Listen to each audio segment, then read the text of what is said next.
नमस्कार दोस्तों, राधे राधे। आज हम बृहस्पतिवार की संपूर्ण कथा का श्रवण करेंगे। किसी गांव में एक साहूकार रहा करता था। उसके घर में अन्न, वस्त्र और धन, किसी भी चीज़ की कोई कमी नहीं थी, परंतु उसकी स्त्री बहुत ही कृपण थी। किसी भिक्षाई को कुछ नहीं देती। सारे दिन वो घर के कामकाज में लगी रहती थी। एक समय एक साधु महात्मा बृहस्पतिवार के दिन उसके द्वार पर आए और भिक्षा की याचना की। स्त्री उस समय घर के आंगन को लीप रही थी। इस कारण साधु महाराज से कहने लगी कि महाराज, इस समय तो मैं घर लीप रही हूँ, आपको कुछ नहीं दे सकती, फिर किसी अवकाश समय आना। साधु महात्मा खाली हाथ चले गए। कुछ दिन के पश्चात वही साधु महात्मा आए, उसी तरह भिक्षा मांगी। साहूकारनी उस समय लड़के को खिला रही थी। कहने लगी, महाराज, मैं क्या करूं, अवकाश नहीं है, इसलिए आपको भिक्षा नहीं दे सकती। तीसरी बार महात्मा आए तो उसने उन्हें उसी तरह टालना चाहा, परंतु महाराज जी ने कहने लगे कि यदि तुमको बिल्कुल ही अवकाश हो जाए तो क्या मुझको दोगी? साहूकारनी कहने लगी कि हाँ महाराज, यदि ऐसा हो जाए तो आपकी बड़ी कृपा होगी।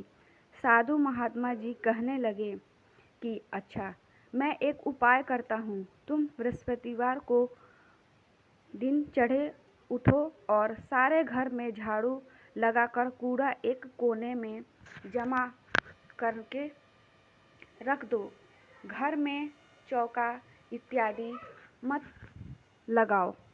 फिर स्नान आदि करके घर वालों से कह दो, उस दिन सब हजमत अवश्य बनाएंगे। रसोई बनाकर चूल्हे के पीछे रखा करो, सामने कभी रखो। सायंकाल को अंधेरा होने के बाद दीपक जलाओ तथा बृहस्पतिवार को पीले वस्त्र मत धारण करो, न पीले रंग की चीज़ों का भोजन करो। यदि ऐसा करोगी तो तुमको घर का कोई काम नहीं करना पड़ेगा। साहूकारनी ने ऐसा ही किया। बृहस्पतिवार को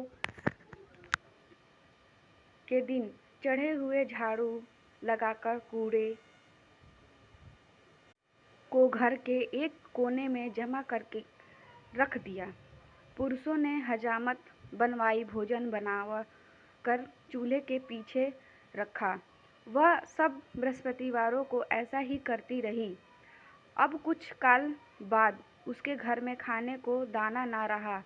थोड़े दिनों में महात्मा फिर आए और भिक्षा मांगी, परंतु सेठानी ने कहा, महाराज, मेरे घर में खाने की अन्न नहीं है, आपको क्या दे सकती हूँ? तब महात्मा ने कहा कि जब तुम्हारे घर में सब कुछ था तब भी कुछ नहीं देती थी, अब पूरा पूरा अवकाश है तब भी कुछ नहीं दे रही हो।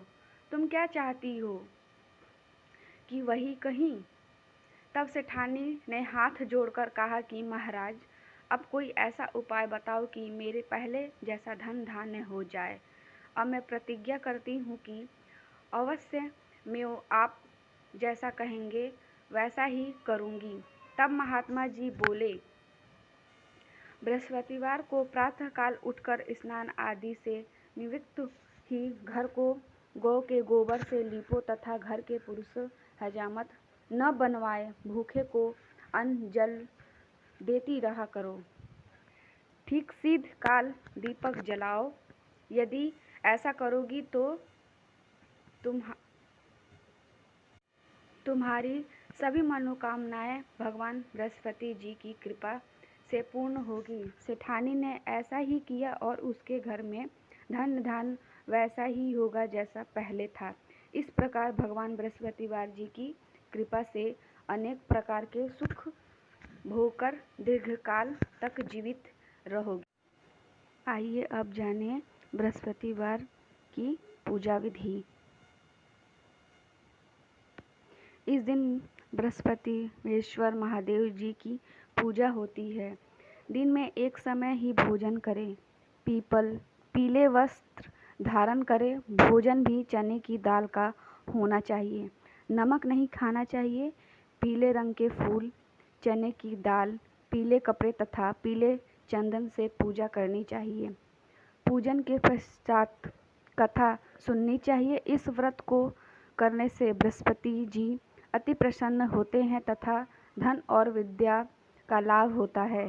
स्त्रियों के लिए यह व्रत अति आवश्यक है।